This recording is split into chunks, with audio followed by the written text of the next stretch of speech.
1 লিটারে আমি total 58 kilo mileage পাচ্ছি। আসসালামু আলাইকুম হোন্ডা লাভার্স, চলে আসলাম আপনাদের সামনে নতুন একটি ভিডিও নিয়ে। আমাদের মাইলেজ টেস্ট ক্যাম্পেইন কিন্তু চলমান।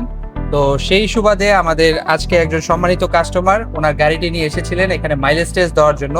তো শুরুতে উনি ধারণা করেছিলেন ওনার বাইকটি থেকে উনি 32 থেকে 35 কিলোমিটার মাইলেজ পেয়ে থাকেন। তারই সুবাদে আমরা ওনার গাড়িটাকে একটু টিউনিং করে বা কিছু সার্ভিস করে মাইলেজ টেস্টে পাঠাই। তারপরে দেখা গেল যে উনি পার লিটারে 58 কিলোমিটার মাইলেজ পাচ্ছেন। তো এই বিষয়ে আমরা স্যারের মুখ থেকে সরাসরি শুনবো। আমি আসলে আপনাদের এই বাড়িধারা যে বাইকের যে শোরুমটা, এখান থেকে বাইকটা কিনে আজ থেকে 6 বছর আগে। তো কখনোই আমি আসলে বাইকের মাইলেজ টেস্ট করাই নাই, কিন্তু আমি রাইড করা অবস্থায় বা রাইড করছি, তেল ভরছি, এরকম সিচুয়েশনগুলোতে আমার মনে হইতো যে আমি যে পরিমাণ তেল দিতেছি তাতে হয়তো বা 32-33 বা সর্বোচ্চ 35 মাইলেজ পাচ্ছি। আপনাদের এই শোরুম থেকে একটা মেসেজ পাই যে আজকে ফ্রি ক্যাম্পেইন চলতেছে। তো ভাবলাম আমি ফ্রি আছি, আজকে আমার অফ ডে, আমি একটু মাইলেজটা টেস্ট করি।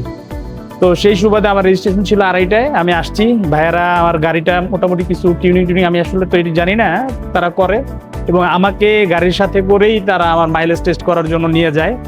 তারা 100 ml তেল ইউজ করে, আমি দেখি সেখানে যে আমার 5.8 কিলো 100 ml এ রাইড করা যাইতেছে।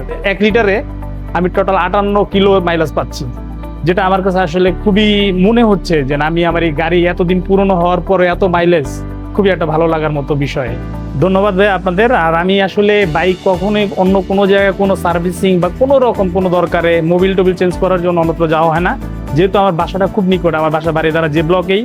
আমি আপনাদের কাছেই কাজ করাই, আমি আসলে সন্তুষ্ট পুরোপুরি। আর আজকের কাজটা আমার কাছে আরো বেটার মনে হয়েছে। ঠিক আছে স্যার, আপনাকে অসংখ্য ধন্যবাদ। আশা করব ভবিষ্যতে কোনো ধরনের সমস্যা বা কোনো কিছু ফেস করলে আমাদের কাছে নিয়ে আসবেন। ইনশাল্লাহ আমরা আপনাকে যথেষ্ট সার্ভিস দেওয়ার চেষ্টা করব।